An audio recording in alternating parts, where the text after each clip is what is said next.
What is up, FSM Army? Welcome back to a brand new episode. So today is our fourth day ata? Fourth day? Fourth day.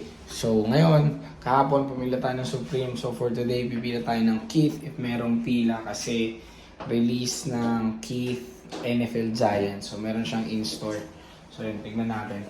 Umuwi na si Yuki ng Osaka. Babalik siya ng Tuesday kasi may mga shares pa siyang naiwan doon. May mga ramen pa tayo, tapos may mga girls doon, kaya tayong in-order doon sa Osaka sa mga tropa doon. Kaya siya na yung magdadala. So, ayun guys. Angas oh. Panis. Kagising na ako.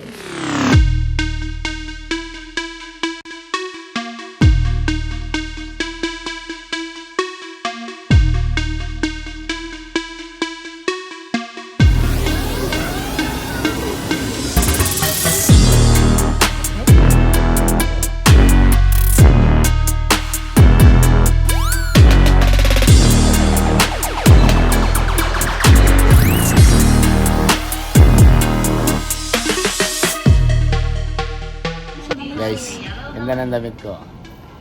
Kay Liberty Play. Kung naalala niyo, ito yung binili niya sa Osaka. Suot niya kasi kanina. Ano sabi ko, B? Tapos ako nagsuot kasi dalawang damit na yung nadala ko. Pero maangas yung fit ni Wiz eh. Oh, Wiz, pakita mo. Ano yan? Ito si Osaka. Omsim. Oh. Omsim. Barag yan. Barag yan. Glitters, Dodgers.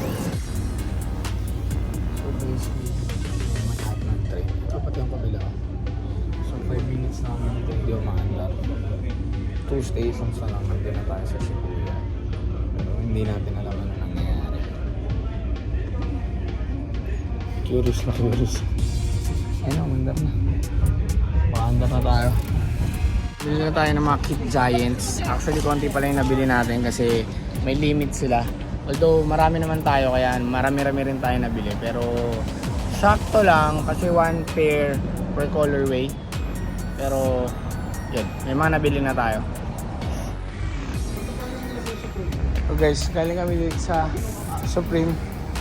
Sold out na lahat ng mga na-release kahapon. Ang natitira na lang yung classic logo, pero wala na yung kulay na gusto natin. Sold out na din. Kasi madam, sobrang bad trip na. Ba't ka bad trip? Tara, susi na tayo. So, tawid tayo sa kabilang side kasi may stussy doon. Tignan natin kung may mabibili tayo. So guys, alam nyo ba dito sa Japan, sa mga vending machine, pwede kayong bumili na... pwede kayong bumili sa vending machine gamit yung ano yun, parang beep card. May ganito na ba sa Pinas? Yung beep card natin bawal pa, no? Trend lang dito, ata. trend lang yun. So dito, kahit saan pwede. Yung beep card, trend lang. So, Japan number 1. Kaya lang ano na to, discontinued na daw kasi si Luis wala nito. So ano, lokal na talaga kami dito guys. Suika. Guys, so sobrang mura. 22k lang used. Kaya lang hindi niya size 7.5. So pag gusto nyo, message nyo lang kami guys. Guys, tingnan nyo to. Keith New York used. Kaya lang, medyo barag siya pero sobrang mura. 10k lang. So guys, meron kami natin yung needles. Tapos si Liberty bumili rin. Yung sa kanya, purple naman.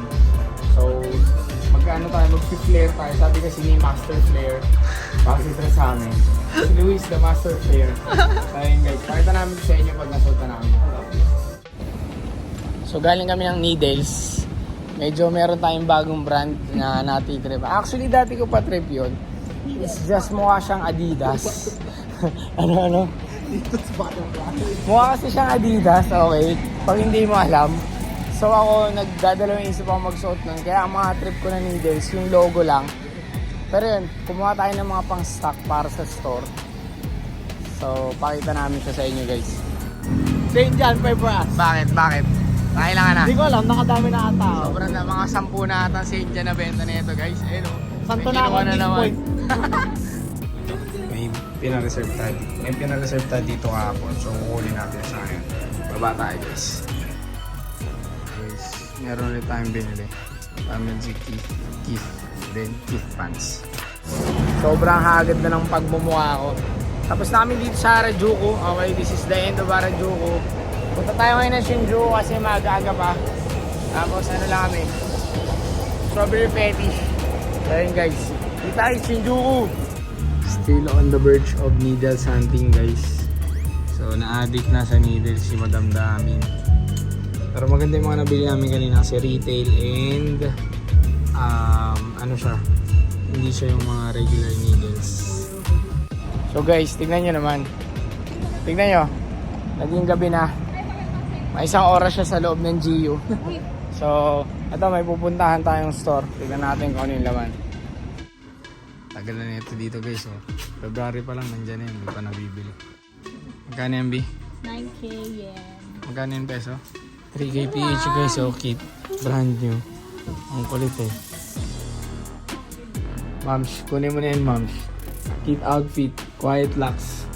Walang branding pero full fit kit. Ganda, B. Saka. Pwede na. Guys, nakabalik na tayo dito sa hotel. Sobrang nakakapagod. Kung napapansin nyo din pala, hindi tayo masyado nag-hold sa vlog kasi nga, as I've mentioned, masyadong humahaba yung vlog. So, maliit kasi yung hotel na kinuha natin yun kasi nga, supposedly, hindi naman kasi talaga tayo dapat dito. Kaya lang kasi, yung isang dapat kasama natin, gusto niya dito. Pero yun, hindi sila sumama. So, ito yung first day shopping natin. Yung mga nandyan sa taas. Nandun pa kala Luis yung iba. Pero, anyways, makikita nyo naman lahat yan sa store namin. Okay? So, yung mga pambenta namin, makikita nyo yan lahat doon. Except doon sa mga pang-personals. Makikita nyo yung pagsuot na namin. So, ayun guys. By the way guys, buying ako nito. Supreme Ramen Z. Size 8.5 to 12. Any size. Hoarding kami nito guys kasi we think that this is gonna be the next Nike SB Paris. Big, ano yun big statement yun eh, no? Pre, yung sinabi ko na yun, Wiz. Sabi ko magiging next Nike SB Paris to. No? May chance Pero I think kasi right now, SB, nagda-die down yung hype niya. Pero wala naman tayong pake doon kasi sobrang hilig natin sa SB. Lalo yung mga ganitong collaboration. Maganda siyang i-display sa store. May may I can say, may history, may kwento, medyo ganun. Although hindi ko alam yung kwento bakit to ginawa nila Ramel Z and ni Supreme.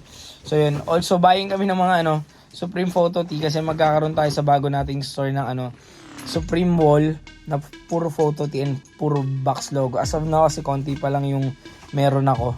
Kasi expensive talaga siya guys para lang i-display. Sobrang mahal niya. So ayun, again, till next vlog. Peace.